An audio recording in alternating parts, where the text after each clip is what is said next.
And now our top story tonight, a settlement opens the door for Oklahomans to amend their sex designation on birth certificates.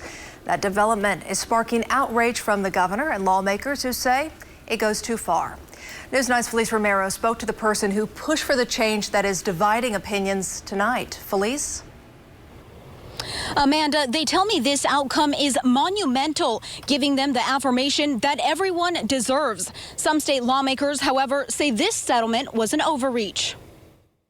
State-issued birth certificates can now have a new gender designation. On the one hand, it's mundane, right? It's a piece of bureaucratic paper from the government. But on the other hand, it's recognition. It's, the respect and dignity that is deserved for anybody out there. Kit Lowerly filed the lawsuit in 2020 against the Oklahoma State Department of Health. They wanted their paperwork and passport to reflect that they're non-binary. Honestly, I didn't think it was going to go through. I'm proud of people in Oklahoma fighting this fight. Now, people can amend their birth certificate with the letter X for non-binary. Much to my surprise and delight, the Attorney General of Oklahoma looked at the case and said, no, we're going to push this forward because it's the right thing to do. House Speaker Charles McCall calls this agreement invalid and unenforceable. Senate Pro Tem Greg Treat echoing the Speaker's statement, saying in part, this is an egregious example of executive overreach that should be corrected as soon as possible. I'm not surprised. People that have anti-LGBT agendas will use pretty much any excuse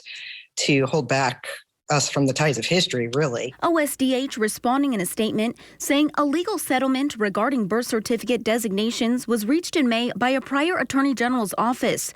We will work with the Governor and Attorney General's office for input and counsel on next steps.